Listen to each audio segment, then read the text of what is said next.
untuk seluruh Bapak dan Ibu peserta yang sudah bergabung di room Zoom ini. Jadi pada hari ini merupakan hari pertama CV Konsultan Indonesia pada periode 9 melaksanakan webinar, di mana pada hari ini kita sudah bersama dengan narasumber kita, yaitu Bapak Tommy Darwinanto, dengan judul materi yaitu simulasi elektronik pengadaan langsung menurut per LKPP nomor 12 tahun 2021. Ya, baik Pak, untuk mengefisienkan waktu, mungkin silakan langsung saja dimulai materinya Pak. Baik, saya sudah diberikan co-host Mbak? Iya sudah Pak. Ya, baik. Ya, Assalamualaikum warahmatullahi wabarakatuh. Bapak Ibu yang kami hormati, Mbak Rasisa, Pak Kurniawan Ilyas, dan teman-teman semua yang sudah bergabung di Zoom meeting ini. Siang hari ini sampai sore nanti kita akan mendiskusikan terkait dengan pengadaan langsung. Ini saya akan menjelaskan teknis sekali Pak ini nanti. Jadi teknis terkait dengan ketugasan PPK menggunakan sistem itu dan ketugasan teman-teman Pokja pejabat pengadaan dalam menyusun dokumen sampai kemudian mengevaluasi dan menetapkan pemenang. Ya, ini Bapak Ibu, ini gambar ini salah satu gedung kami, Taman Budaya yang ada di Gunung Kidul, satu-satunya gedung termegah yang dibangun dengan dana istimewa.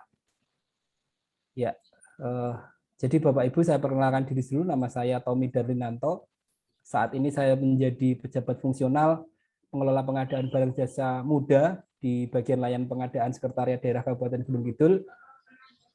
Kemudian riwayat pendidikan saya S1 dan S2 Atmajaya, Universitas Atmajaya Yogyakarta. Saya S1 dan S2-nya hukum. Kemudian setelah lulus saya pernah pengalaman kerja di kantor notaris, terus kemudian legal officer di beberapa bank, dan menjadi PNS itu saya sempat menjadi kasih perlindungan perempuan dan anak, kasih perlindungan anak di Dinas Pemberdayaan Masyarakat Perempuan dan KB Masyarakat dan Desa. Kemudian kemarin bersama-sama dengan Pak Dr. Elias menjadi pendamping kontrak dan property advisor. Sebelum saya sebagai pejabat fungsional, saya ditugaskan sebagai Kasubag Pembinaan dan Advokasi Pengadaan Barang Jasa di bagian layanan pengadaan Gunung Kidul. Itu CV singkat saya, Bapak Ibu. Selanjutnya, pijakan hukum kita dalam kegiatan hari ini tentunya adalah Perpres 16/2018 yang telah dirubah dengan Perpres nomor 21 tahun 12 tahun 2021 dan Perlem 12 tahun 2021 tentang pedoman pelaksanaan pengadaan barang jasa melalui penyedia. Dan untuk teknis SPSE ataupun LPSE itu kita bisa menggunakan user guide versi 4.4 untuk PPK, untuk pejabat pengadaan dan penyedia. Namun Bapak Ibu, ini informasi dari teman-teman LPSE yang mengikuti grup LPSE LKPP di pusat sana, bahwa nanti akan muncul versi 4.5. Nah, ini katanya sebelum akhir tahun ini akan ada versi 4.5 dan mungkin akan ada perubahan-perubahan fitur yang ada di sistem LPSE. Baik, ini yang menarik di Perlem Bapak Ibu, di Perlem 12 tadi, bahwa untuk pengadaan langsung ini ternyata untuk nilai sampai dengan 50 juta rupiah itu ada tim pendukung yang dapat dibentuk atau tenaga pendukung yang dapat dibentuk atau perorangan untuk membantu urusan yang bersifat administrasi atau keuangan kepada PA-KPA Pokja Pemilihan untuk membantu pejabat pengadaan melakukan pemesanan dalam pengadaan langsung sampai dengan 50 juta rupiah. Ini sudah dibunyikan di dalam Perlem. Kemudian untuk pejabat pengadaan ini melaksanakan pengadaan langsung barang atau jasa lainnya dengan nilai HPS paling banyak 200 juta rupiah atau jasa konsultansi yang bernilai paling banyak 100 juta rupiah, baik itu konstruksi maupun non konstruksi. Kemudian untuk metode penyampaian dokumennya adalah menggunakan metode satu file. Ini yang Bapak Ibu pastikan sebagai pejabat pengadaan untuk memproses paket-paket pengadaan langsung. Selanjutnya pada proses persiapan pemilihan, ini pejabat pengadaan dapat mencari informasi terkait pekerjaan yang akan dilaksanakan dan harganya antara lain melalui media elektronik dan atau non elektronik. Dalam hal informasi tersedia, pejabat pengadaan membandingkan harga dan kualitas paling sedikit dari dua sumber informasi yang berbeda. Nah, sedikit cerita Bapak Ibu, kalau di tempat kami ini banyak yang OPD maupun kecamatan-kecamatan yang tidak mempunyai personil PBJ yang bersertifikat. Nah, ini biasanya mereka kesulitan untuk menyusun HPS, spek teknis, sehingga Sampar sudah baru toki lagi itu. Ini kan. Dalam hukum. Dulu asik Atas. Gimana?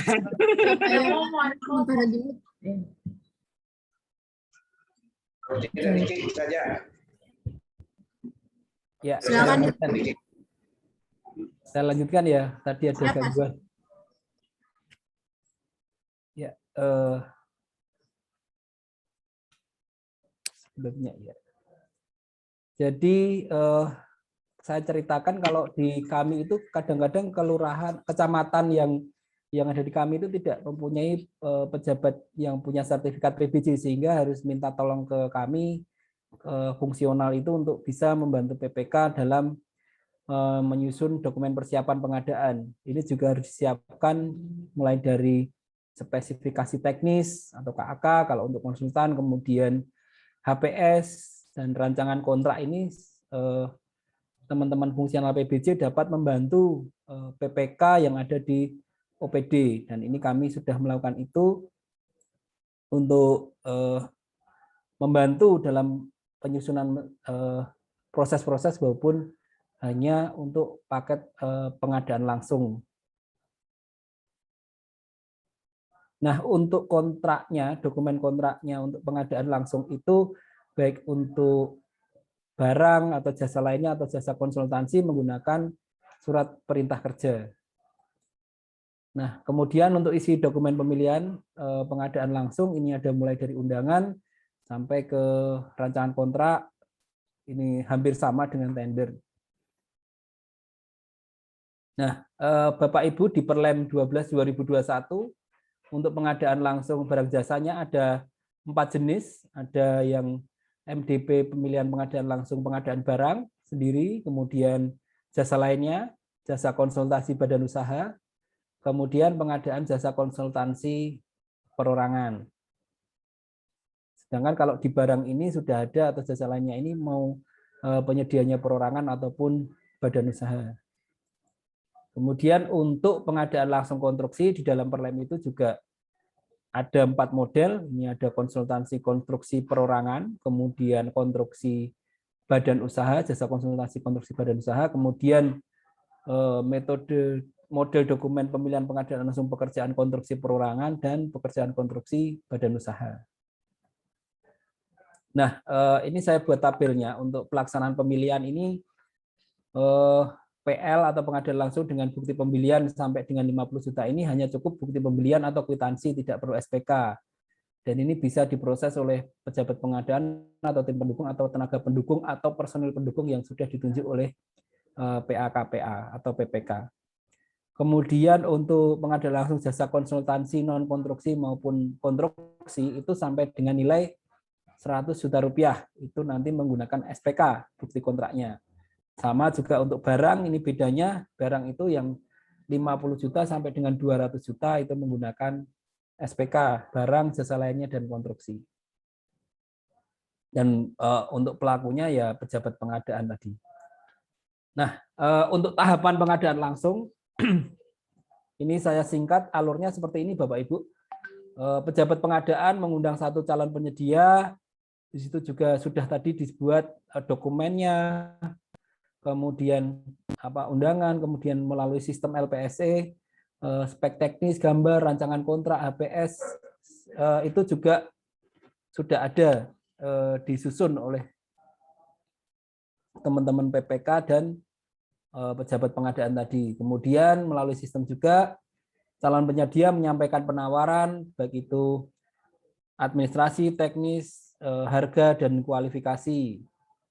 Namun pada saat ini ditentukan bahwa tidak wajib isian kualifikasi apabila ada atau sudah terkualifikasi dalam sikap.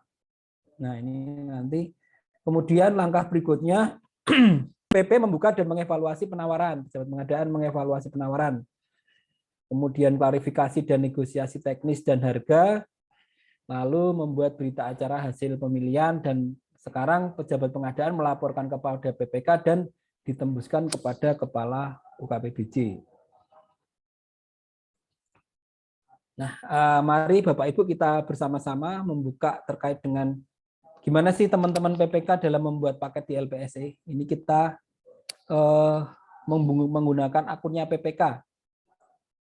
Nah, ini user guide-nya Bapak Ibu bisa di-download di websitenya LKPP. Nanti terkait user guide ini ada, Bapak Ibu bisa download dan bisa mempelajarinya. Jadi yang saya pakai di sini nanti sebenarnya sumbernya dari user guide ini. Cuman kalau nanti menjadi versi 4.5 juga akan ada perubahan lagi Bapak Ibu. Nah, ini mulai dari kita login PPK, kemudian PPK membuat paket, klik hijau paket, kemudian setelah muncul klik buat paket, nanti muncul seperti ini, kemudian memilih KLPD-nya mana, kemudian mengklik dinasnya mana, terus metode pemilihan seperti apa dengan update drop, kemudian muncul ini di sini paket mana yang akan dibuat untuk dilakukan dengan metode pengadaan langsung. Misalkan kita klik pembuatan bahu beton ruas jalan Cidadap Cibuntu Kecamatan Simpenan ya. Klik, kemudian kita klik. Selanjutnya nanti muncul seperti ini Bapak Ibu.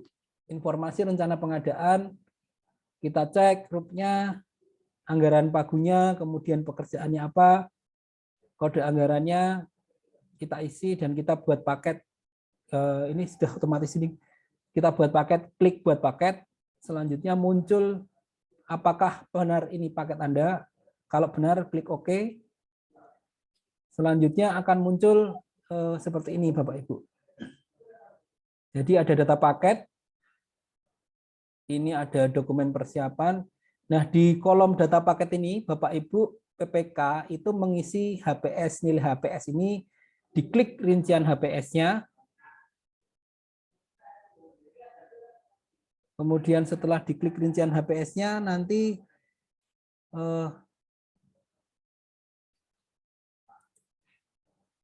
akan muncul seperti ini. Jadi Bapak Ibu menginput atau mengupload data jenis barang jasanya, satuannya, harga dan biayanya sampai ke total itu tadi. Misalkan ini pagunya 45, tidak boleh melebihi pagu. Kemudian setelah membuat HPS, rincian HPS diisi, kemudian Bapak Ibu mengisi kerangka acuan kerja atau spesifikasi teknis dan gambar, rancangan kontrak, informasi lainnya. Ini diklik di tombol yang sebelah kanan itu, nanti akan muncul seperti ini Bapak Ibu.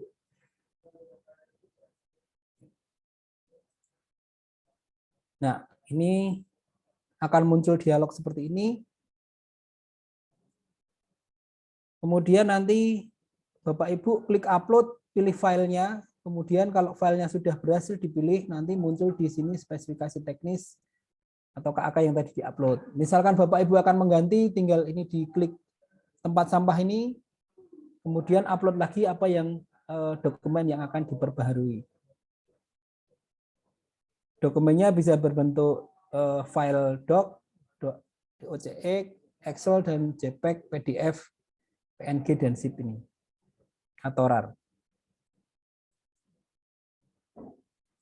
Nah, selanjutnya sama untuk rancangan kontrak juga diupload, SSUK, SSKK juga diupload. Itu kalau untuk apa? Untuk pengadaan langsung ini cukup SPK saja, SPK-nya. Ini masih rancangan kontrak SSUK ini untuk tender. Jadi untuk pengadaan langsung tetap aja upload SPK-nya tadi, surat perintah kerja.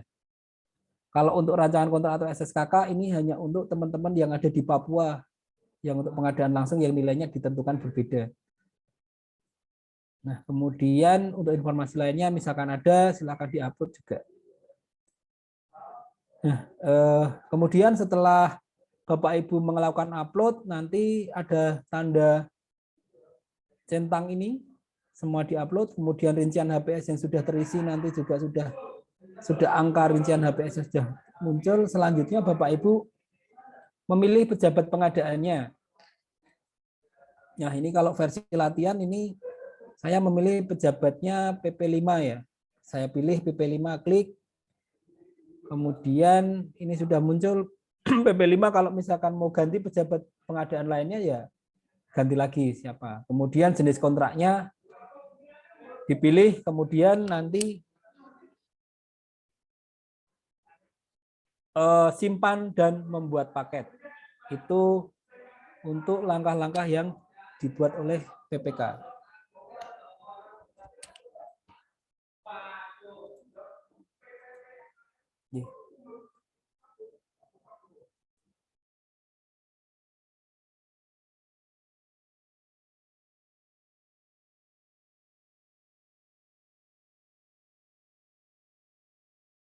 Ya, saya lanjutkan Bapak Ibu.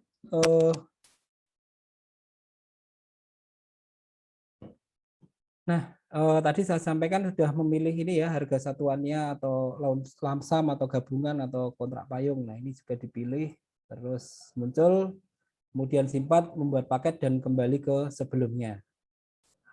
Nah, itu proses teman-teman PPK untuk mengupload pada sistem LPSC.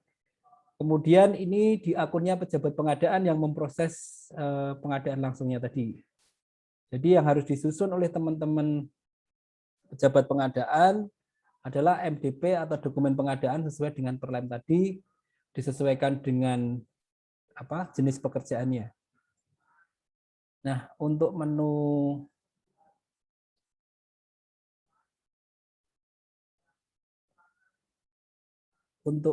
pejabat pengadaan ini ada tadi menu PPK, lanjut sebentar.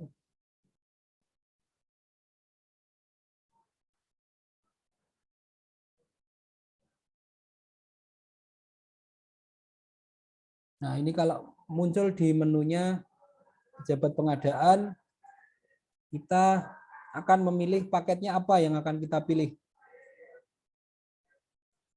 Kemudian kita pilih, misalkan kita pilih layanan aplikasi pendukung pengembangan teknologi ini, kita buat non-tendernya. Kita klik buat non-tender. Selanjutnya nanti kita akan mengisi juga jenis metode pengadaannya apa di sini. Jasa lainnya, pengadaan langsung, pasca kualifikasi satu file, harga terendah, sistem gugur. Kemudian kita akan memilih kualifikasi usahanya. Kemudian jenis kontraknya, lump sum. Nah, pada saat persyaratan kualifikasi, masa berlaku, dokumen penawaran, ini kita yang akan menentukan sebagai pejabat pengadaan, menentukan syarat kualifikasi, masa berlaku penawaran, dokumen penawarannya. Kemudian mengupload dokumen standar MDP-nya tadi. Nah, untuk kerangka acuan kerja, rancangan kontrak, dan informasi lainnya ini sudah diupload oleh teman-teman PPK tadi.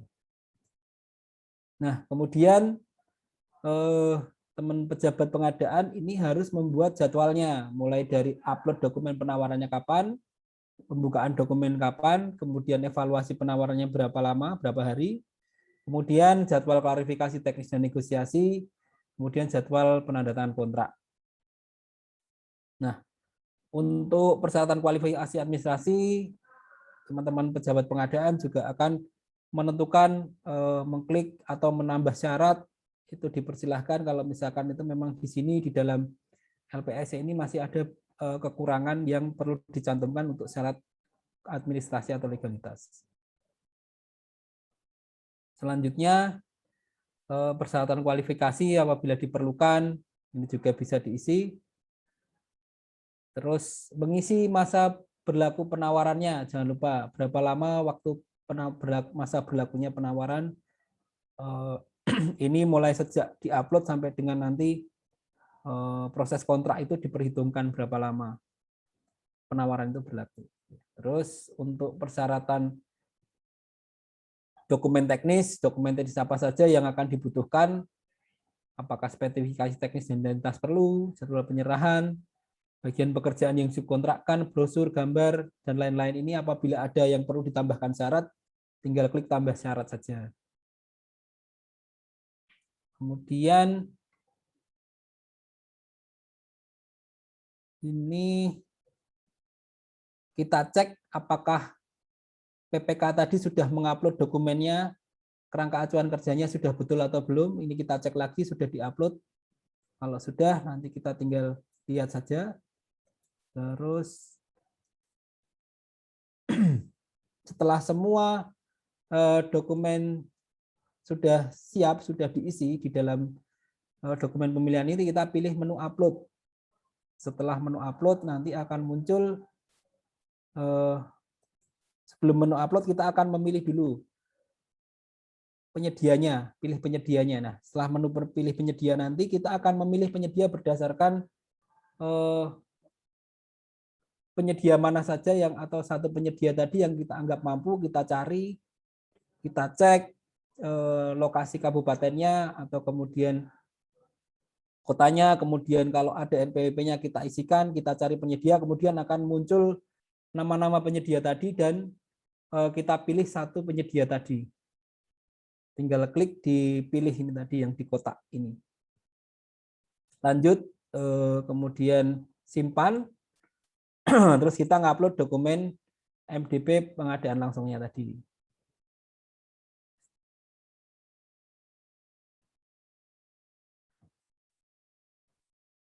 Nah, setelah upload, nanti ini akan ada yang tadinya upload menjadi dokumen pemilihan, kemudian di bawah nanti teman-teman pejabat pengadaan akan mengklik mengumumkan paket non-tender. Nah, setelah diumumkan sesuai jadwal maka akan tayang. Nah, kemudian langkahnya pejabat pengadaan melakukan evaluasi penawaran dan penetapan pemenang. Jadi setelah tadi sudah diupload dokumennya, kemudian sudah penyedia yang ditunjuk tadi juga sudah mengupload penawarannya,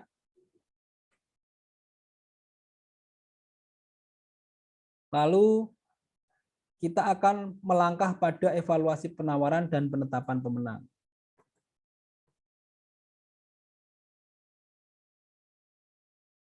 Nah, Bapak Ibu, untuk yang user guide pejabat pengadaan nanti bisa di-download juga SPSM 4.4. Nah, pada saat evaluasi tampilannya akan seperti ini. Kemudian nanti teman-teman Pokja ini, teman-teman pejabat ada informasi non-tender, kemudian penawaran peserta dan evaluasi akan mengklik di kolom evaluasi.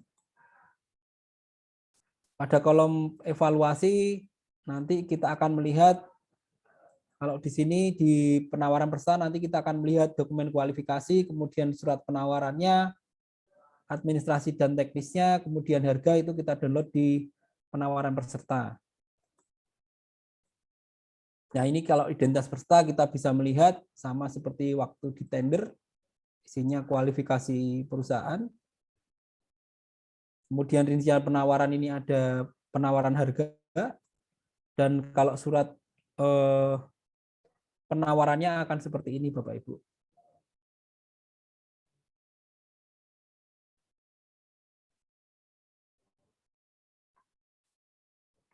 Nah, kemudian untuk rincian dokumen penawaran administrasi teknis, ini bisa dilihat apa yang disampaikan teman-teman penyedia yang sudah memasukkan. Kemudian kita proses evaluasi. Di kolom ini kemudian kita klik nama PT-nya. Setelah kita klik nama PT-nya, nanti akan muncul seperti ini. Jadi nanti ada evaluasi administrasi, evaluasi kualifikasi, evaluasi teknis, dan evaluasi harga dan biaya. Tadi kita cek masa berlaku penawaran dan surat penawarannya dari penawaran secara elektronik tadi. Kemudian mengevaluasi kualifikasi dari daftar isian kualifikasi penyedia tadi, dan juga bisa melalui sikap. Kemudian untuk evaluasi teknis, kita mengevaluasi persyaratan yang kita mintakan tadi. Kita download, diklik di tenaga teknis PDF ini, kemudian purna jual PDF ini kita klik, nanti akan muncul otomatis terdownload. Jadi tidak menggunakan Appendo kalau yang ini. Kemudian evaluasi harga dan biaya, nanti harga terkoreksinya muncul dan dinyatakan lulus atau tidak lulus, kita klik di sini. Nah, kemudian Bapak Ibu untuk klarifikasi dan klarifikasi teknis dan negosiasi ini sangat penting sekali untuk bisa dilakukan oleh pejabat pengadaan, karena rohnya pengadaan langsung ini sebenarnya pada klarifikasi teknis dan negosiasi. Jadi harapan saya kepada teman-teman pejabat pengadaan itu tetap melakukan benchmark harga atau melakukan survei ya harga terhadap barang-barang yang akan diadakan ini, dan dapat membuat semacam acuan untuk melakukan negosiasi kepada peserta. Kalau misalkan penawarannya masih kita anggap terlalu tinggi untuk item-item tertentu. Nah, selanjutnya prosesnya adalah mengirim undangan verifikasi. Kita klik kirim, kemudian nanti ke penyedia dan kita undang baik offline maupun online. Ini ada formatnya, mau diundang secara online atau offline, melalui Zoom meeting atau tatap muka. Ini keluarnya muncul seperti ini, kita sudah mengundang rekanan tersebut atau penyedia tersebut. Selanjutnya,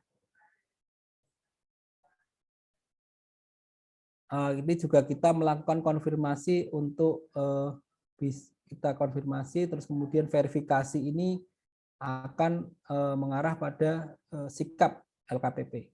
Kalau kita klik verifikasi ini. Nah, kemudian sudah ini tampilan evaluasinya. Setelah kita lakukan negosiasi harga maupun biaya maupun teknis, kemudian nanti kita membuat berita acaranya, mengumumkan pemenangnya, dan membuat berita acaranya. Nah, penetapan pemenang nanti akan muncul di atas ini dan tinggal diklik. Kalau kita klik penetapan pemenang, nanti munculnya seperti ini. Kalau misalkan urutan 1 ya urutan 1, urutan 2 kita isikan di urutannya ini. Kemudian klik submit. Input harga negosiasi, jangan lupa Bapak Ibu berapa harga negosiasi yang sudah dilakukan dengan negosiasi kepada penyedia tadi. Nah, kemudian untuk membuat berita acara, selanjutnya berita acara evaluasi penawaran, berita acara hasil non-tender dibuat, dan nanti kalau sudah muncul berita acaranya akan muncul seperti ini. Nah, selanjutnya kalau proses itu sudah selesai, maka kembali lagi nanti akun PPK untuk memproses SPBJ sampai dengan kontrak dan penginputan kontrak. Ini kemudian nanti masuk akunnya PPK, PPK yang bersangkutan nanti akan memilih paket mana yang akan diproses e-kontrak. Kemudian menginput SPK-nya, SSKK, surat pesanan, pembayaran, dan dokumen lainnya. Ini menu yang dibuat setelah PPK mendapatkan pelimpahan dari pejabat pengadaan.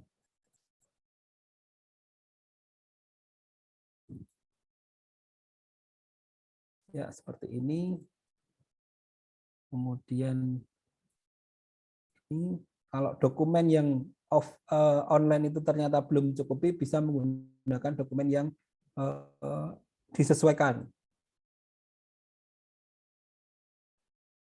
Upload cetak surat penawarannya, kemudian upload SSKK-nya. Ini surat pesanan, PAST, PAP, kemudian form pembayaran. Nah, Bapak Ibu, mungkin itu dari saya. Terima kasih. Saya kembalikan kepada Mbak Aziza untuk bisa berdiskusi di siang hari ini. Baik Pak, terima kasih atas pemaparan materi siang ini. Untuk lebih lanjutnya kita akan mengadakan sesi diskusi atau sesi tanya jawab seperti biasanya. Di sini sudah ada pertanyaan Pak di kolom chat. Jadi untuk Bapak dan Ibu yang ingin bertanya atau ingin berdiskusi, silakan untuk raise hand ataupun bisa mengirimkan pertanyaannya melalui kolom chat. Pertanyaan pertama itu dari Bapak Devi Heriandi UKPBJ di UKPBJ. Izin bertanya Pak Tommy, kalau di bawah 50 juta bisa dengan kwitansi, bentuk administrasi file mohon dibantu. Saya ulangi Pak. Izin bertanya Pak Tommy, kalau di bawah 50 juta bisa dengan kwitansi, bentuk administrasi file mohon dibantu share. Ya, terima kasih. Bapak Depi Heriadi ya dari UKPBJ. Oke. Untuk di bawah 50 juta itu bisa dengan kwitansi atau bukti pembelian lainnya. Kalau untuk proses administrasinya nanti kita sama sih Pak, administrasi sebenarnya dengan dokumennya itu sama. Cuman tidak menggunakan SPK tapi prosesnya bisa langsung tetap proses dengan MDP yang ada. Nanti kami coba bantu kirimkan MDP-nya, dan kalau untuk kwitansi dan bukti pembelian pasti ya sama di seluruh Indonesia, sama seperti itu kwitansinya. Begitu, kalau itu maksudnya bentuk administrasinya terkait dengan proses pemilihannya tadi. Ya, begitu Mbak Aziza. Oke, baik, terima kasih Pak atas jawabannya. Selanjutnya untuk Bapak dan Ibu, silakan untuk bertanya kepada narasumber kita, Pak Tommy Darlinanto, mengenai dengan materi kita hari ini. Ya, mungkin Pak Ilyas ada yang mau ditambahkan, Mbak? Ada Pak. Untuk Pak Kurniawan Ilyas, mungkin ada yang ingin ditambahkan, Pak? Mungkin gini, Pak Tommy, kalau BOQ-nya PPK itu berarti harga kosong ya? Pada saat di-upload HPS-nya. Kalau untuk PPK harus keisi semua, Pak. Harus diisi semua. Jadi nanti kalau dilihat penyedia itu kosong, hanya totalnya saja. Tapi kalau PPK harus input lengkap, Pak. Gitu Pak Ilyas. Jadi seperti itu Pak. Bagaimana Pak? Masih ada tanggapan Pak? Oke, baik. Untuk Bapak dan Ibu, silakan mungkin jika ada yang ingin didiskusikan mengenai dengan tema kita pada hari ini, yaitu simulasi pengadaan langsung menurut per LKPP nomor 12 tahun 2021. Di mana tadi Pak Tommy sudah menyampaikan beberapa poin-poin, di antaranya itu ada materi mengenai dengan persiapan pemilihan, ada pelaksanaan pemilihan, ada tahapan-tahapan pengadaan langsung, dan ada juga kita juga mengenai dengan pembuatan akun. Ini dari ya, jadi kalau sekarang ini Mbak Azizah, saya bisa cerita untuk pembuatan akun LPS sendiri tidak sulit ya. Sekarang perorangan juga bisa membuat akun, cukup KTP NPWP saja dan mengisi formulir yang ada di sistem LPS itu sudah bisa buat akun. Jadi harapannya juga kami pun di kabupaten kami ini sudah mendorong perusahaan perorangan itu juga bisa berpartisipasi di baik di pengadaan langsung gitu, Mbak. Seperti Oke, itu. baik. Jadi cukup untuk menggunakan KTP dan NPWP ya Pak, dan Ya, mengisi sudah bisa formulir, punya akun. kita sudah bisa memiliki akunnya itu. Ya Pak, baik, kita ke Pak Parwijanto. Silakan Pak untuk Silakan, Pak. bertanya. Selamat siang, Pak. Siang, Pak Parwijanto. Yang sudah selama ini saya alami itu ada problem soal servernya itu, Pak. Jadi kita mau upload, ternyata nggak bisa karena ada waktunya sudah habis, tapi nggak bisa masuk-masuk. Terus yang terakhir ini, kalau dulu kan di LPSC kita bisa ganti passwordnya. Nah, sekarang itu nggak bisa. Jadi kemana sekarang itu, Pak, kalau mau ganti password? Terus gimana kalau yang kendala tadi itu, yang salah servernya dari sana? Padahal itu waktunya kita sudah mepet gitu, tapi ternyata nggak bisa masuk. Gitu, Pak. Ya, terima kasih Pak Roy Janto. Ya, untuk permasalahan akses atau server yang bermasalah atau lagi trouble pada saat kita mau memasukkan dokumen penawaran di pengadaan langsung ini, sebenarnya untuk waktu memang sudah ditentukan oleh pejabat pengadaan mau tanggal berapa sampai tanggal berapa untuk memasukkan dokumen. Nah, untuk bisa mengakses waktu ini Pak, biasanya teman-teman pejabat itu mengasih waktu 3 sampai 1 minggu untuk mengupload dokumen itu paling lama ya. Nah, ini apabila memang server itu bermasalah dan sudah dikonfirmasi ke LPS setempat, maka bisa minta waktu perpanjangan untuk memasukkan dokumen penawarannya, Pak. Tentunya dengan dibuktikan tadi, Pak, memang servernya sedang ada permasalahan dan sudah diumumkan. Kalau server sedang bermasalah, biasanya teman-teman LPS di kami itu akan memberitahukan bahwa jam sekian sampai jam sekian pada hari ini atau besok itu ada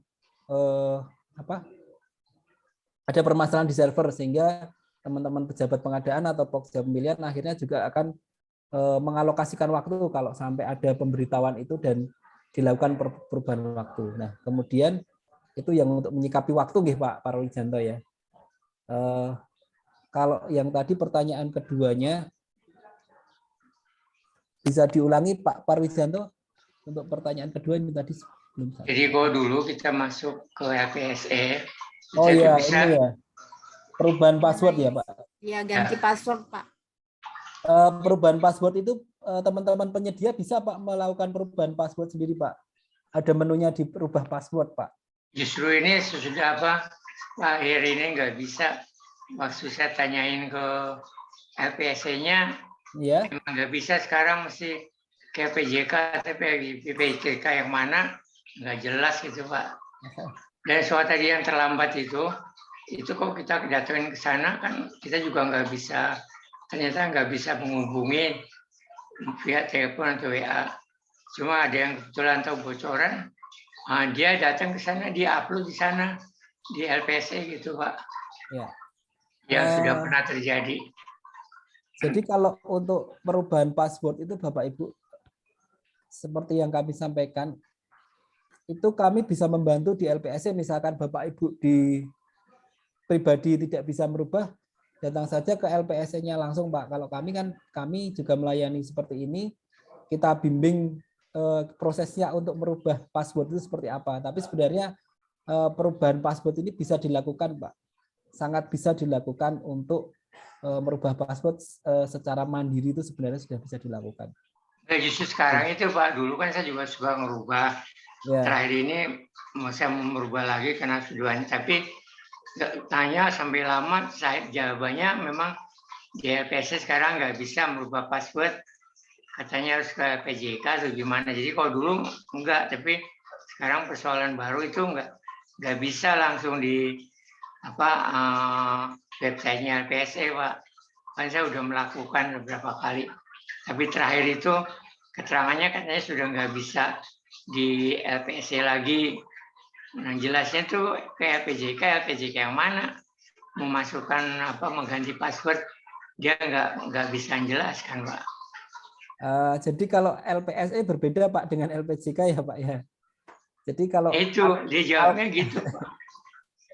jadi kalau akun LPSE itu tetap nanti dengan login di LPSE itu Pak. Jadi kalau yang Bapak sudah masih ingat password lamanya langsung bisa kok Pak dirubah sendiri oleh Bapak sebenarnya. Itu menunya Bisa. ada Pak.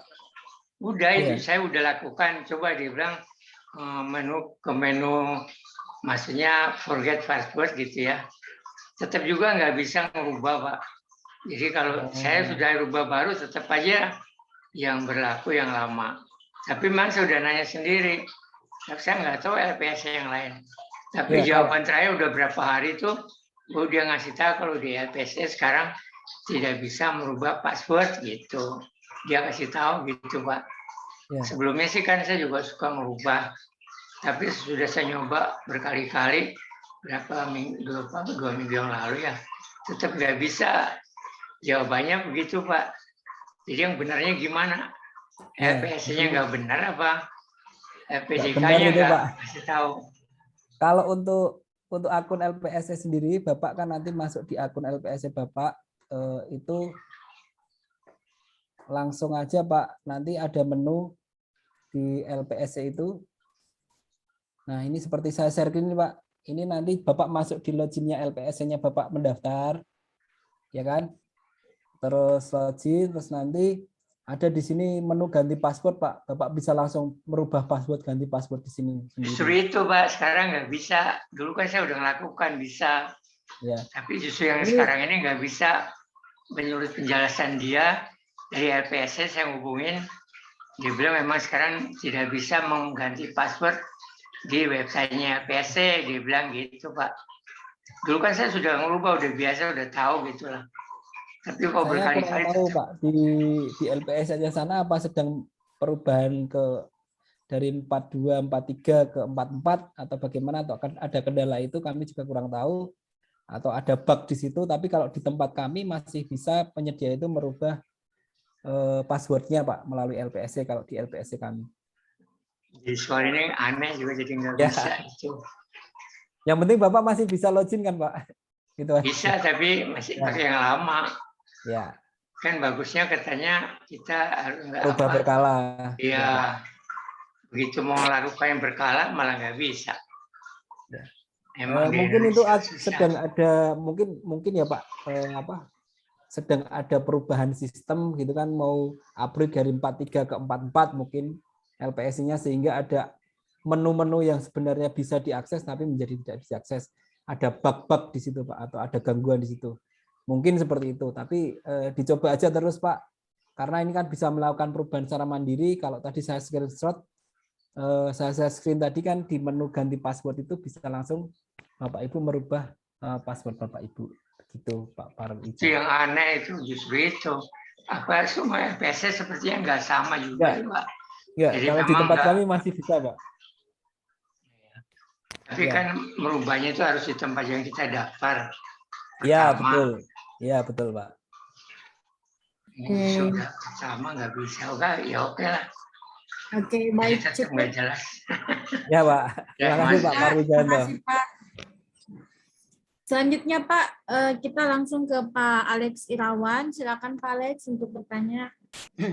Ya, selamat siang Pak Alex Irawan. Selamat siang Pak Tommy. Siap ya. Pak Tommy, kalau di LPSE itu kan ada di situsnya tuh pemenang.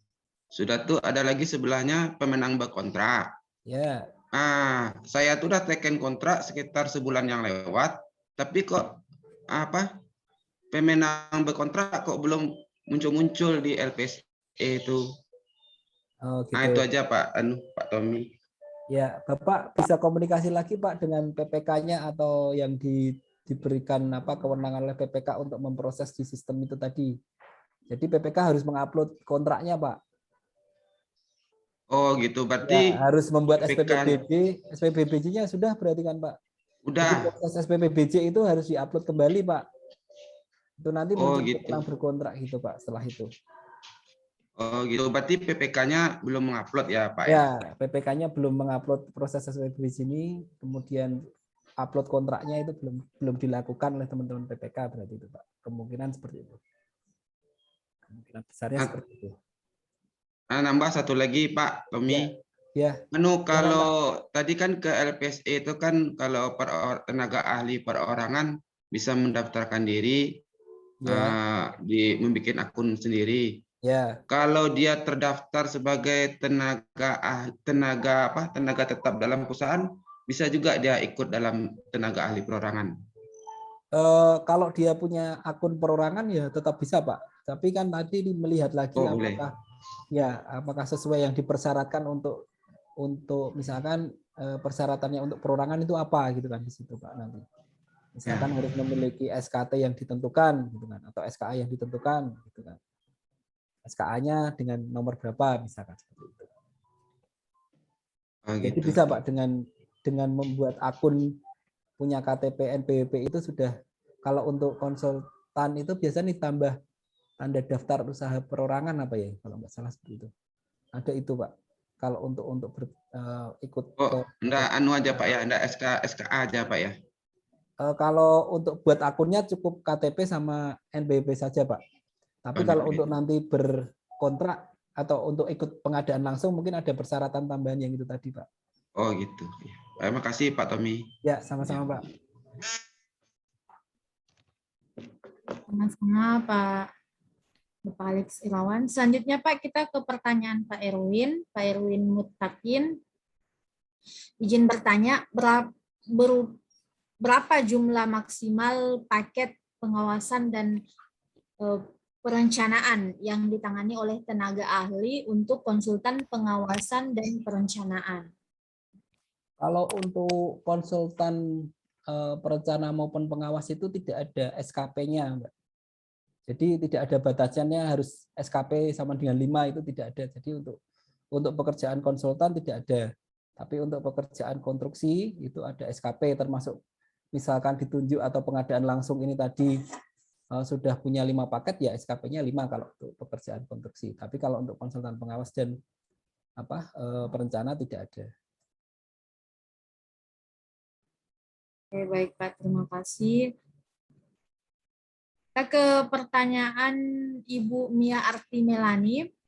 Izin bertanya Pak, bila gagal pengadaan langsung sehingga diulang, bisa sampai berapa kali pengadaan langsung ulang dalam aplikasi SPSE? Ya, kalau dalam MDP dan di dalam Perlem itu, kalau misalkan pengadaan langsungnya itu gagal ya, kemudian diulang, itu untuk penyedianya harusnya ganti penyedia gitu kan, penyedia yang dia mampu. Tapi kalau berapa kalinya itu memang tidak diatur 2 kali atau 3 kali atau 4 kali, itu tidak ada aturannya. Yang jelas pengadaan langsung ini kan walaupun menggunakan sistem tapi lebih sederhana, lebih tidak repot. Cuman yang sering dihadapi oleh teman-teman pejabat pengadaan ini seringkali dokumen yang diupload oleh teman-teman penyedia itu tidak lengkap sehingga perlu diulang lagi. Nah, sebaiknya antara pejabat pengadaan dan calon peserta itu juga melakukan komunikasi terlebih dahulu. Ini yang akan diupload ini dokumennya sudah lengkap belum, kualifikasinya sudah lengkap belum. Nah, itu saling dikoreksi sehingga pada saat proses di LPSC itu sudah sama-sama tahu apa dokumen-dokumen yang diperlukan dan akan diupload seperti itu, Mbak Aziza. Jadi itu hanya untuk memitigasi agar tidak terjadi pengadaan langsung gagal gitu kan. Karena jika pengadaan langsung masuk gagal gitu kan, itu juga sangat karena tidak ada kompetisi ya di sini ya untuk pengadaan langsung. Jadi sebaik mungkin untuk bisa dilakukan komunikasi dengan pejabat pengadaannya, dokumen apa yang harus diupload dan kualifikasi apa yang harus diupload seperti itu. Itu untuk memitigasi agar tidak terjadi pengadaan langsung gagal. Begitu Mbak Nur Aziza. Oke, baik, terima kasih Pak. Itu untuk Ibunya Arti Melani mengenai cara agar pengadaan langsung itu tidak gagal. Selanjutnya Pak, kita ke pertanyaan Bapak Rahe Gorut. Mohon izin bertanya, apakah biaya K3 juga masuk dalam evaluasi tersendiri pada pekerjaan konstruksi pengadaan langsung? Ya, betul Pak Rahigurut. Jadi kalau pekerjaan konstruksi ini tetap harus mempertimbangkan terkait dengan aspek biaya K3, sehingga nanti biaya K3 itu dan persyaratan RKK misalkan seperti itu juga bisa disyaratkan oleh teman-teman PPK untuk bisa dievaluasi dalam proses evaluasi harganya tadi sudah memasukkan biaya K3 belum. Nah, itu kalau misalkan PPK-nya juga lupa, ini teman-teman pejabat pengadaan pasti akan mengingatkan, Pak, ini di paket pekerjaan konstruksi ini belum ada biaya K3-nya, sehingga sebelum paket itu tayang pasti akan direview juga antara PPK dengan pejabat pengadaannya tadi, mana-mana yang belum ada, mana-mana yang masih kurang, itu akan dilakukan evaluasi atau review, sehingga nanti pada proses di sistem juga sudah smooth, sudah bisa berjalan dengan lancar. Termasuk K3-nya ini juga biayanya akan dilakukan evaluasi karena masuk dalam komponen biaya untuk pekerjaan konstruksinya. Begitu, Pak Rahigurut. Pak Rahe.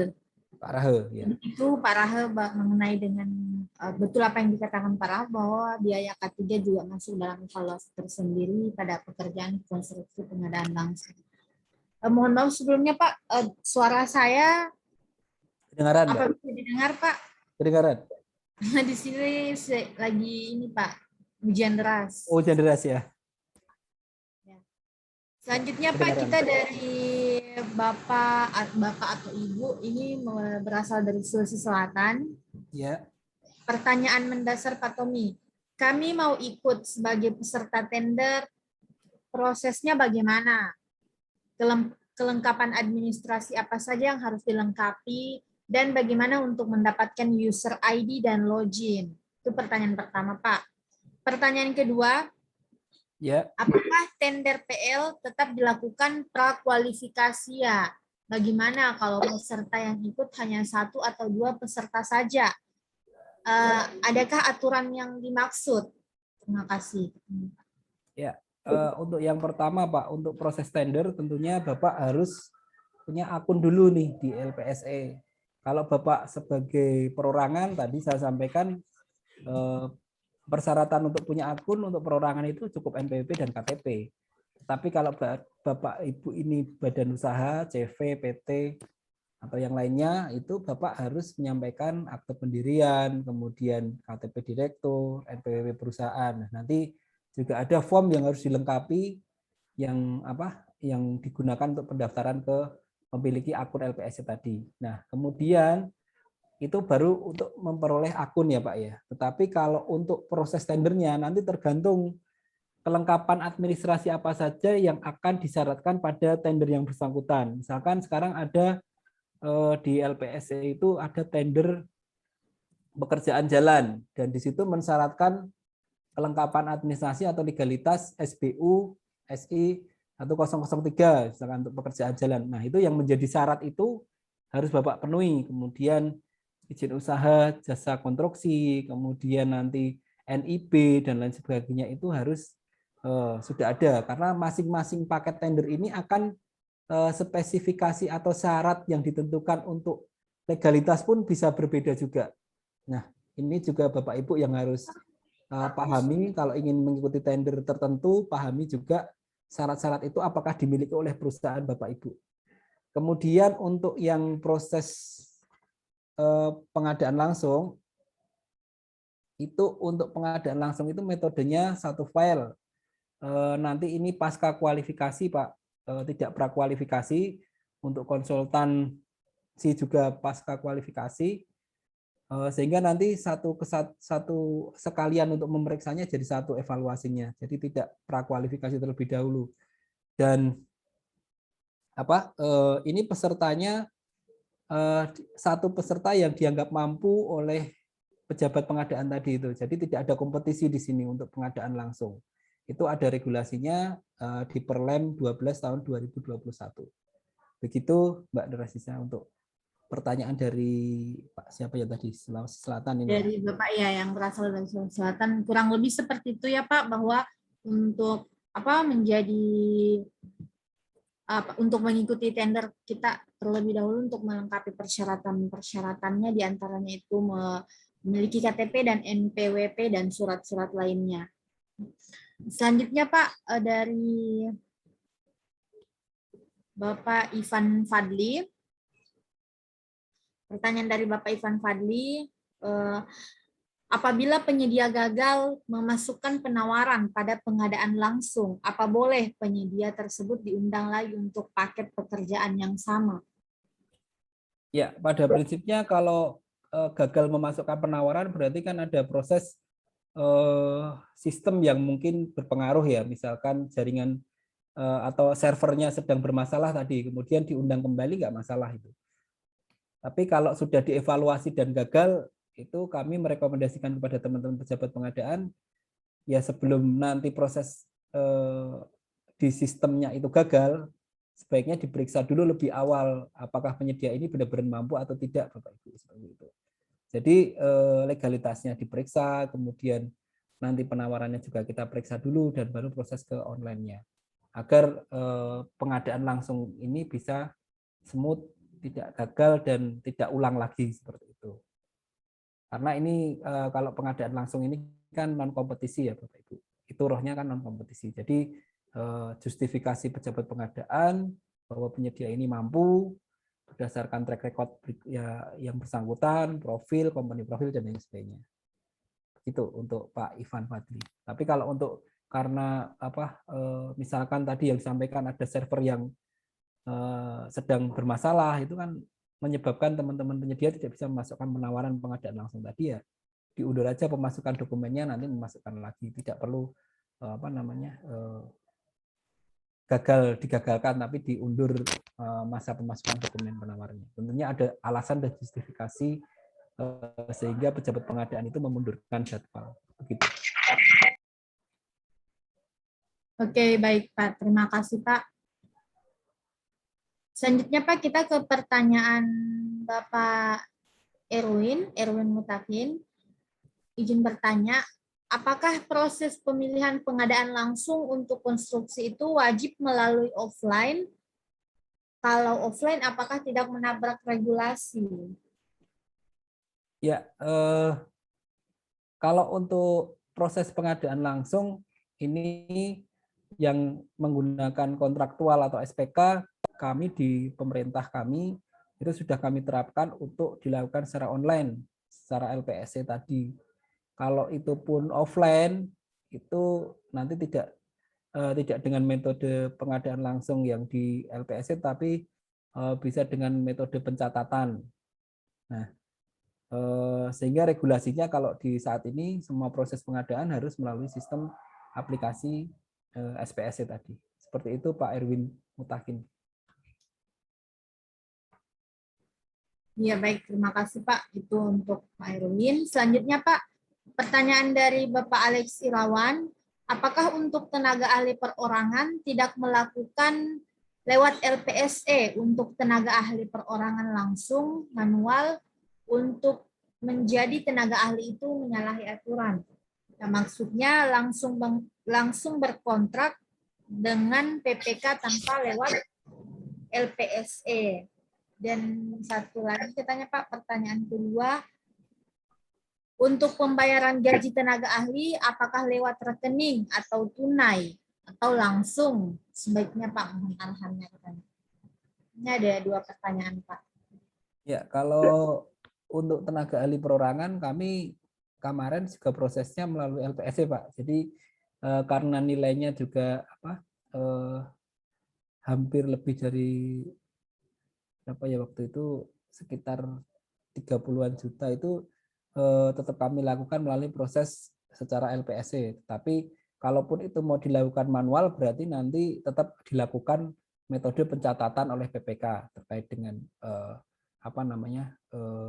kontraknya ya. Dan itu diupload PPK di menu aplikasi SPSC untuk pencatatan seperti itu. Kemudian yang kedua pertanyaannya adalah untuk pembayaran tenaga ahli, kami di Kabupaten Gunung Kidul sudah diarahkan melalui non tunai semuanya proses untuk pembayaran, baik itu untuk konsultan maupun untuk konstruksi barang dan lain sebagainya kita pembayarannya sudah melalui non tunai. Sebaiknya seperti itu karena lebih mudah terrecord, Bapak Ibu. Gitu Mbak Nur. Oke, baik Pak, terima kasih. Itu tadi pertanyaan dari Bapak Alex Sirawan. Semoga dapat terjawab Pak Alex. Selanjutnya sekali lagi untuk Bapak dan Ibu yang ingin berdiskusi langsung bersama narasumber, silakan untuk raise hand. Saya juga mengirimkan pertanyaannya melalui kolom chat. Ya, silakan Pak Juliman. Terima kasih kesempatan. Selamat Ya, siang. Assalamualaikum warahmatullahi wabarakatuh. Waalaikumsalam. Saja Pak. Tadi kan sudah dikatakan bahwa PL atau pengadaan langsung itu adalah non kompetisi.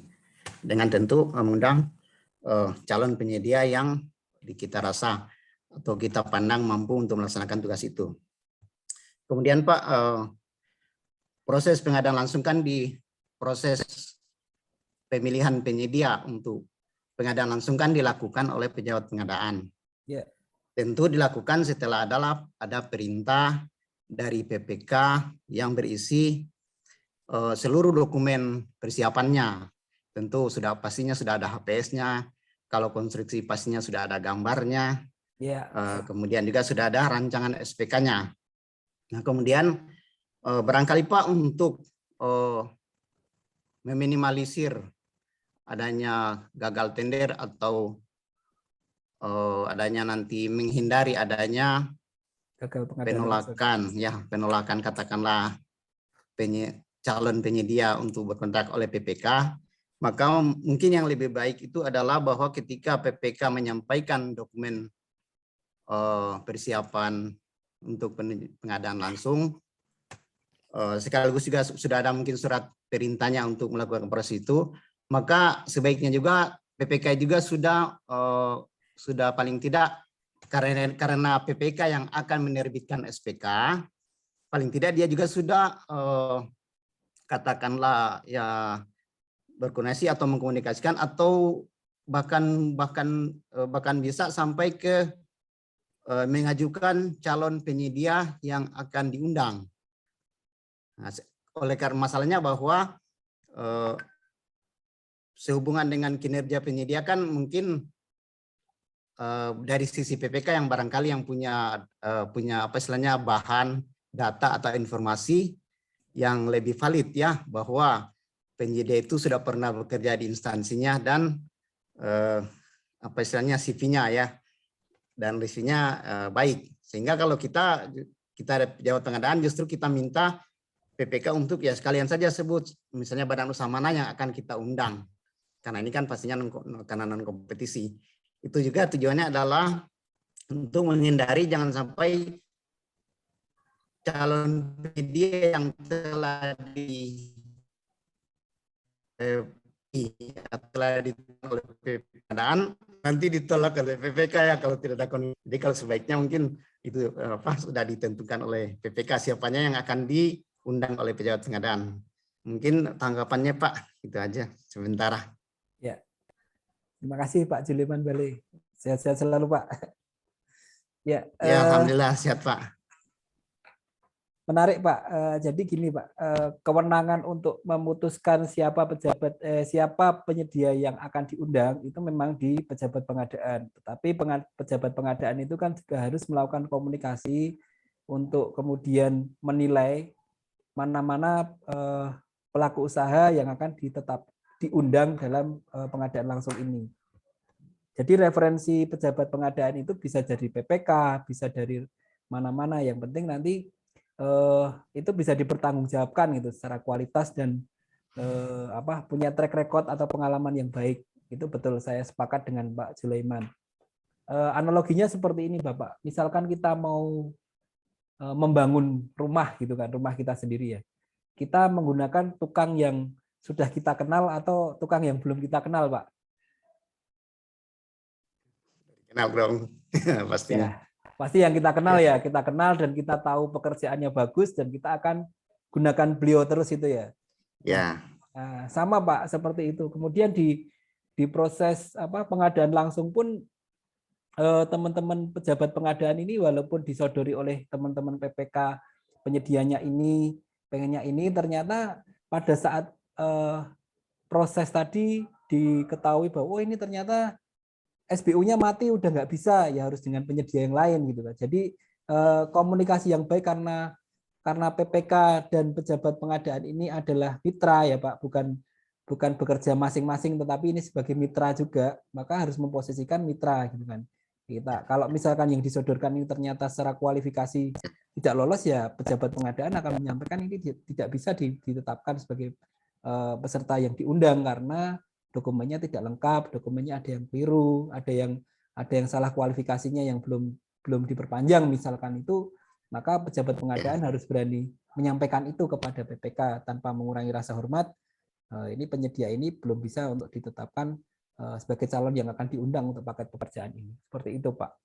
Harus menyampaikan komunikasi yang intensif yang baik dengan PPK Pak. Seperti itu. Begitu Pak. Ya, terima kasih Pak. Ya, sama-sama. Baik. Terima kasih Pak Juliman, terima kasih Pak. Semoga membantu jawaban dari narasumber. Selanjutnya Pak, pertanyaan Pak Yusri. Apakah boleh pada satu dinas terdapat proses pemilihan online atau SPSE dan offline atau manual? Ya Pak Yusri, terima kasih pertanyaannya. Kalau menggunakan offline itu berarti kan pekerjaan ini misalkan nanti bukan offline-nya itu tapi tetap harus dicatatkan di dalam LPSE, di dalam SPSE. Jadi nanti prosesnya pencatatan. Misalkan akan melakukan pekerjaan tetapi ternyata lupa nih kemarin belum dilakukan melalui sistem LPSE tapi sudah berjalan pekerjaannya, ya sudah lakukan dengan pencatatan. Yang penting pada sistem SPSE itu tercatat prosesnya seperti itu. Jadi bisa saja di satu dinas itu yang lainnya sudah online SPSE tapi karena ini kemarin sudah terlanjur jalan ternyata belum diproses LPSE, yaitu nanti menjadi proses pencatatan, menu pencatatan pencatatan nanti. Begitu. Oke, baik, terima kasih Pak. Itu untuk Pak Yusri. Selanjutnya Pak dari Pak Trinugroho.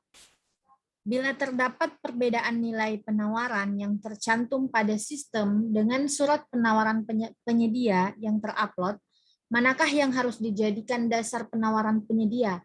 Dan langkah apa yang harus PP ambil?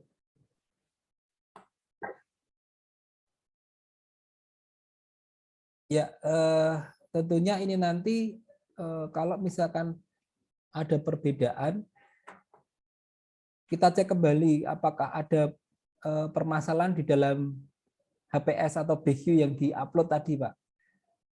Itu perbedaan di mana signifikan tidak antara nilai yang di penawaran dan dengan sistem di HPS-nya.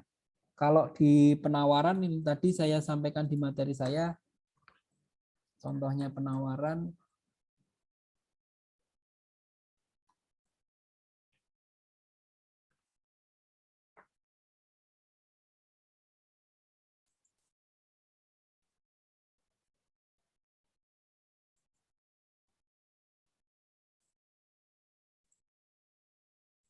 Ini di dokumen penawaran penyedia kan seperti ini.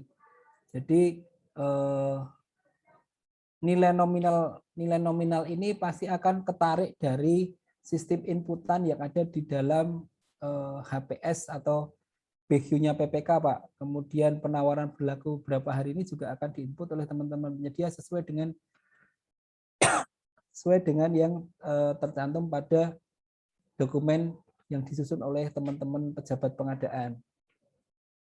Jadi kalau misalkan itu mana yang dipakai, kita lihat dulu case-nya. Ada perbedaan di mana. Kalau selama ini antara surat penawaran yang secara sistem tadi dengan yang ada di dalam sistem yang HPS yang harus diisi oleh teman-teman penyedia, hampir dipastikan bisa 100% sama, Pak. Kalau itu ada perbedaan, terus terang kami sendiri belum pernah mengalami itu. Jadi yang kita buka, yang kita lihat di dalam sistem dan di penawaran itu selalu sama. Sehingga itu kalau bisa ada perbedaan ya kita akan melakukan klarifikasi kenapa ada perbedaan dan perbedaan itu signifikan tidak. Kalau misalkan ya berarti ada kesalahan misalkan di dalam sistem BQ-nya LPSC sendiri, ya kita akan merubah dan akan melakukan pengadaan langsung ulang kalau memang itu ditemukan kesalahannya dari dokumen pengadaan atau dari PPK. Nah kalau misalkan tidak ya kita kembali lagi klarifikasi, yang tetap kita pakai adalah HPS yang disawarkan oleh penyedia karena itu berisi rincian totalnya. Nah kalau misalkan itu tadi ada kesalahan dari sistem atau dari PPK yang salah menginput, maka dilakukan pengadaan langsung ulang dengan memperbaiki yang kesalahan tadi. Seperti itu. Pak, siapa ini tadi ya? Dari Pak Trinugroho, Pak. Oh ya, dari Pak Trinugroho. Seperti itu, Pak. Ya. Selanjutnya, Pak, kita ke pertanyaan Pak Fauzi. Apakah dalam EPL juga ada tahapan? Bagaimana seharusnya? Apakah sanksi jika pengadaan tidak melalui EPL? Ya, untuk jadwal tadi saya sudah sampaikan. Saya buka jadwal.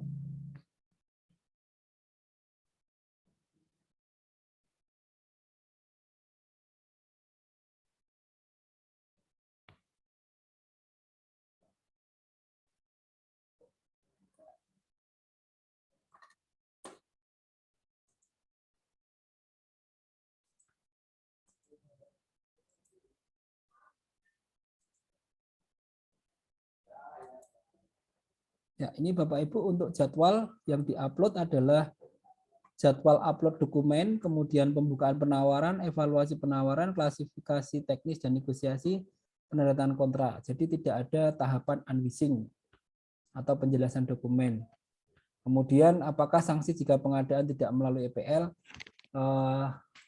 Kalau melihat sanksinya memang di dalam perlem itu tidak ada ketentuan sanksi ya Bapak Ibu, tetapi untuk tertib administrasi dan menjaga di kemudian hari bahwa proses-proses pengadaan barang jasa ini kita lakukan sesuai dengan administrasi yang benar, itu akan mempermudah kita untuk memberikan, misalkan kita diperiksa oleh aparat maupun oleh inspektorat maupun oleh HPH itu kita punya track record digitalnya bahwa kita melakukan pengadaan langsung ini melalui elektronik. Kalau ada apa-apa kita punya bukti jejak digital kita bahwa kita melakukan prosesnya secara elektronik dan terrecord dengan baik. Kalau untuk sanksi memang sampai saat ini saya belum pernah mendengar atau membaca kasus kalau harusnya di EPL ternyata tidak di EPL gitu. Melalui sistem itu belum pernah ada, di media pun belum pernah ada terkait dengan sanksi tersebut. Tapi untuk kalau kita punya jejak digital, kita punya rekam digital di sistem, pada saat kita diperiksa kita akan lebih mudah untuk menyajikan ini loh yang kita proses kemarin, prosesnya seperti ini dan terekod tanggalnya, waktunya kapan, dan hasilnya seperti apa terekod dengan baik. Begitu Mbak Nur Azizah dan Pak Fauzi. Iya, itu untuk pertanyaan dari Pak Fauzi. Semoga membantu Pak Fauzi. Selanjutnya Pak dari Pak Rahe, apakah mohon maaf Pak, siapakah yang menentukan peserta diundang dalam pengadaan langsung, PPK atau pejabat pengadaan? Ya, jadi pejabat pengadaan ini punya kewenangan untuk mengundang calon penyedia. Tadi saya jelaskan pada sistem yang punya hak untuk mengundang itu adalah pejabat pengadaan ya Bapak Ibu ya.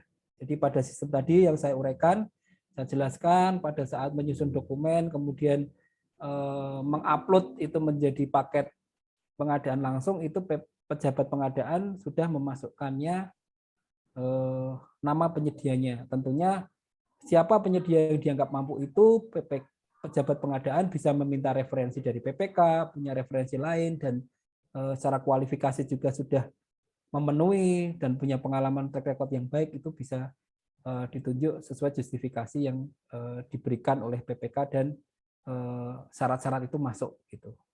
Begitu Pak Rahel. Iya, dari Pak Rahe, Pak. Ya, Pak Rahel. Untuk Pak Rahe, semoga membantu pertanyaan yang di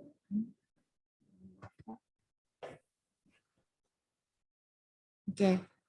Baik, untuk Bapak dan Ibu yang ingin bertanya mungkin bisa langsung raise hand dan bisa juga kolom chat. Jadi kami sampaikan bahwa untuk link absensi pada webinar ini tidak ada. Untuk absensinya itu otomatis di website. Jadi untuk Bapak dan Ibu yang telah melakukan registrasi, maka nanti akan memperoleh sertifikat materi dan record materi di akhir kegiatan atau di akhir periode 9. Jadi seperti itu, karena hari ini merupakan hari pertama untuk pelaksanaan webinar di periode 9.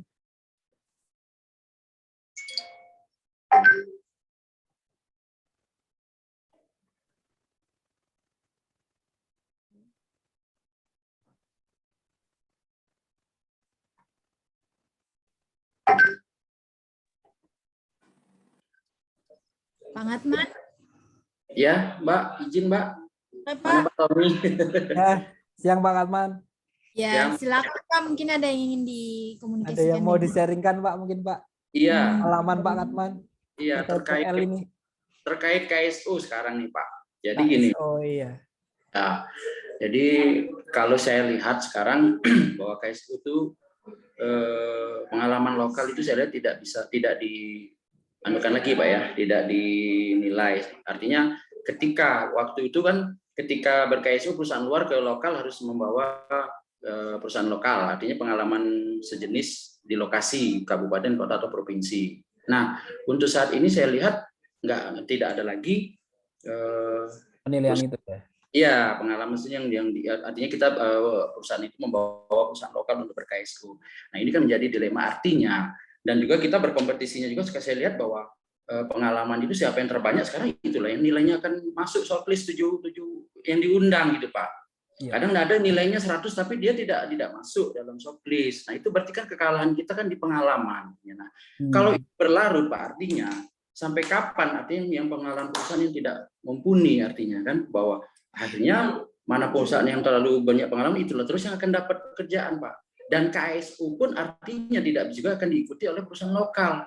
Nah, jadi kadang maaf nih kita orang pendatang itu tidak saya punya pengalaman yang kuat kok, saya tidak perlu perusahaan lokal artinya gitu. Nah, karena apa? Karena saya lihat di poin penilaian prakualifikasi itu tidak ada pengalaman sejenis di lokasi gitu Pak. Kalau waktu itu ada poinnya 5 kalau nggak salah Pak ya. Nah, sekarang itu nggak ada lagi. Nah, ini mematikan badan usaha di lokal Pak. Ini ini semua ini menjadi dilema Pak. Dan kami juga di Inkido sedang membahas itu bagaimana supaya perusahaan lokal itu bisa minimal dibawa dia untuk mendampingi perusahaan luar di pekerjaan lokal gitu Pak. Kok kita jadi penonton di lokal gitu Pak ibaratnya kan. Nah, ini dilema Pak. Ini masalah kita perusahaan-perusahaan di lokal.